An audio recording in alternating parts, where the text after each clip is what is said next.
Hi everyone. ఈ video తీసేటప్పుడు మా కన్వర్జేషన్ అనమాట.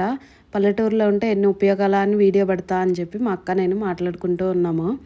ఇవైతే చిక్కుడుకాయలు మనకి బయట మార్కెట్స్లో దొరికే సన్నగా ఉంటాయన్నమాట. ఇవైతే బాగా లావుగా ఉంటాయి. నాకు ఇష్టమని మా అక్క అయితే కోసుకొని తీసుకొచ్చింది. ఇలా కొంచెం ముదురుగా లావుగా ఉన్నైతే చట్నీకి బాగుంటాయి అని చెప్పి మొన్నే అనుకున్నాము. అంటే ఇంకొంచెం ఉన్నాయేమో చట్నీకి అయితే అని చెప్పి చూద్దామని వెళ్ళాము. ఇదైతే కష్టంలో చెట్టు. చూడడానికి అయితే చెట్టు పెద్దగా ఉందన్నమాట.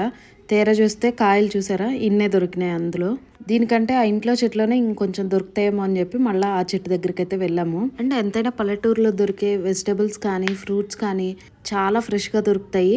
ఇది ఇంట్లో చెట్టు అనమాట. వెతికి వెతికి కోస్తే కొన్ని అయితే దొరికినాయి. తీరా ఇవన్నీ తీసుకెళ్ళి రేపు చట్నీ పెట్టుకోవచ్చులే అని చెప్పేసి అక్కడ పెడితే పొద్దున్నే కల్లా మా మమ్మీ కర్రీ చేసి పెట్టేసింది. ఇంకేం చేస్తాం, బెటర్ లక్ నెక్స్ట్ టైం అనుకున్నాను. మా పెళ్లి తర్వాత 1 వీక్ ఉన్నాను అంటే అది ఇప్పుడే అనమాట. ఎప్పుడు వచ్చినా కానీ పండగనో లేకపోతే ఫంక్షన్ కనో ఆ రోజు రావటం వెళ్ళిపోవటం అలానే జరుగుతూ ఉంటుంది. అసలు అంతకుముందు అయితే ఏవి దొరికేవి కాదు అంతగా. ఇప్పుడైతే ప్రతి ఒక్కటి దొరుకుతున్నాయి అనమాట. అండ్ ప్రతి ఒక్కటి కూడా ఇంటికి ముందుకే వచ్చేస్తున్నాయి. ఎదర్ ఫ్రూట్స్ కానీ వెజిటబుల్స్ లేకపోతే జిలేబీ సమోసా అండ్ పానీపూరి ఇలా ప్రతి ఒక్కటి. అండ్ ఓన్లీ ఫుడ్డే కాదు, బట్టలు కానీ డ్రెస్సెస్ అని టాప్స్ అని శారీస్ ఇలా ప్రతి ఒక్కటి అనమాట. అన్నీ అవైలబుల్గా ఇంటి ముందుకే వచ్చేస్తున్నాయి. చక్కగా మనం తినేవి మనమే పెంచుకుంటూ హెల్తీగా ఉండొచ్చు పల్లెటూరులో అయితే అనిపించింది. అండ్ ఈ కాకరకాయలు అయితే మా చెట్టువే అనమాట. అసలు ఇవి ఎప్పుడు కాసినా కానీ చాలా కాస్తూ ఉంటాయి తెల్ల కాకరకాయలు.